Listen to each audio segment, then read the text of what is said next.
बड़ी खबर आ रही है। बांग्लादेश में हिंदुओं पर हो रहे हमले से भड़के रामभद्राचार्य और कहा इसकी कठोर प्रतिक्रिया होनी चाहिए। अत्याचार का बर्बरतापूर्वक बदला लेना चाहिए। रामभद्राचार्य ने आगे कहा कि इस अत्याचार का बदला लेना चाहिए। हमको शांत होकर नहीं बैठना चाहिए। सभी हिंदुओं को मिलकर अत्याचार का सामना करना चाहिए। बांग्लादेश में हिंदुओं के खिलाफ हो रही हिंसा की घटनाओं से आहत जगतगुरु रामभद्राचार्य ने कड़ी नाराजगी जताई। उन्होंने कहा कि इस हिंसा की कठोर प्रतिक्रिया होनी चाहिए और सभी हिंदुओं को मिलकर इसका सामना करना चाहिए। उन्होंने कहा कि हमको शांत होकर नहीं बैठना चाहिए। इस अत्याचार का बर्बरता से बदला लेना चाहिए।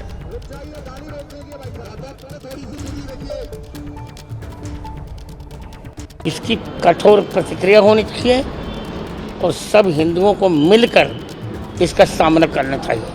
अब प्रतिकार के अतिरिक्त कोई विकल्प हमारे यहाँ नहीं है और हमको अब शांत होकर नहीं बैठना चाहिए। सभी हिंदुओं को इकट्ठा होकर इस अत्याचार का बर्बरतापूर्वक बदला लेना चाहिए। दरअसल बांग्लादेश में हिंदुओं के खिलाफ अत्याचार का सिलसिला जारी है। जिस तरह से हिंदू युवक दीपू की बेरहमी से हत्या की गई और उसके शव को पेड़ से लटका करके जला दिया गया, इन तस्वीरों के सामने आने के बाद देश भर में बांग्लादेश के खिलाफ विरोध प्रदर्शन हो रहे हैं। मोहम्मद यूनुस के खिलाफ नारेबाजी हो रही है और भारत सरकार से मांग की जा रही है कि बांग्लादेश सरकार पर दबाव डाले और वहां हिंदुओं की सुरक्षा सुनिश्चित की जाए। दीपू चंद्र दास की ब्लास्फेमी का झूठा आरोप लगा करके हत्या कर दी गई थी। बड़ी बेरहमी से कट्टरवादियों की भीड़ ने उसे पीट पीट करके कत्ल किया और उसके बाद शव को पेड़ पर लटका करके आग लगा दी थी। इन दर्दनाक तस्वीरों के बाद भारत में जगह जगह विरोध प्रदर्शन का सिलसिला चल रहा है। मोहम्मद यूनुस के खिलाफ लोगों में काफी नाराजगी है। पुतला फूंका जा रहा है, नारेबाजी की जा रही है और मांग की जा रही है कि बांग्लादेश में हिंदुओं की सुरक्षा सुनिश्चित की जाए।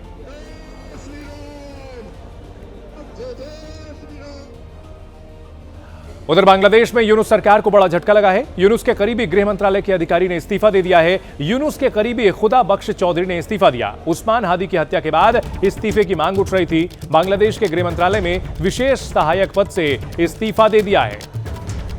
दरअसल उस्मान हादी की मौत के बाद वहां जो कट्टरपंथी हैं मोहम्मद यूनुस पर भी दबाव डाल रहे हैं। आरोप लगाया जा रहा है कि चुनाव टालने के लिए इस तरह की हत्या को अंजाम दिया गया हो सकता है और इन सब के बीच बड़े अधिकारी का इस्तीफा, मोहम्मद यूनुस के करीबी अधिकारी ने इस्तीफा दे दिया है जिसका नाम खुदा बख्श चौधरी बताया जा रहा है। उस्मान हादी जो कि एक कट्टरपंथी नेता था जिसे गोली मारी गई थी, चुनाव से ठीक पहले उसे गोली मारे जाने के बाद एक हफ्ते तक करीबन वो घायल अवस्था में पड़ा रहा और उसके बाद उसकी मौत हो गई और इसके बाद से ही बांग्लादेश में एक बार फिर से हिंसा का सिलसिला शुरू हो चुका है। मोहम्मद यूनुस ने उसके जनाजे में जाकर के वहां लोगों को शांत करने की कोशिश की, लेकिन इसके बावजूद मोहम्मद यूनुस के खिलाफ कट्टरपंथियों का गुस्सा थमने का नाम नहीं ले रहा है। बांग्लादेश से ही अगली खबर भी है। 17 साल के बाद आज बांग्लादेश नेशनलिस्ट पार्टी यानी बीएनपी के कार्यवाहक अध्यक्ष तारिक रहमान अपनी पत्नी और बेटी के साथ ढाका पहुंचे। कार्यकर्ताओं ने काफी गर्मजोशी से स्वागत किया है। ढाका एयरपोर्ट और आसपास के इलाकों में लाखों की संख्या में बीएनपी समर्थक उमड़ पड़े। इस दौरान तारिक रहमान को बुलेट प्रूफ बस और कड़ी सुरक्षा के बीच ले जाया गया। तारिक रहमान की यह वापसी ऐसे समय में हुई है जब देश में युवा नेता उस्मान हादी की हत्या के बाद हिंसा भड़की हुई है। हादी की मौत ने पूरे बांग्लादेश में तनाव बढ़ा दिया है। तारिक रहमान पूर्व प्रधानमंत्री खालिदा जिया के बेटे हैं और बीएनपी का प्रमुख चेहरा भी हैं।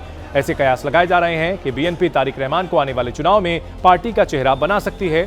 बीएनपी की लोकप्रियता फिलहाल बढ़ी हुई बताई जा रही है और ऐसे में तारिक रहमान की वापसी हुई है। सवाल यह है कि तारिक रहमान क्या चुनाव में बांग्लादेश में प्रधानमंत्री पद के उम्मीदवार बनेंगे। इन सब के बीच बड़ी संख्या में बीएनपी के कार्यकर्ता उनका स्वागत करने के लिए कैसे पहुंचे हैं, आप इन तस्वीरों के जरिए देख सकते हैं।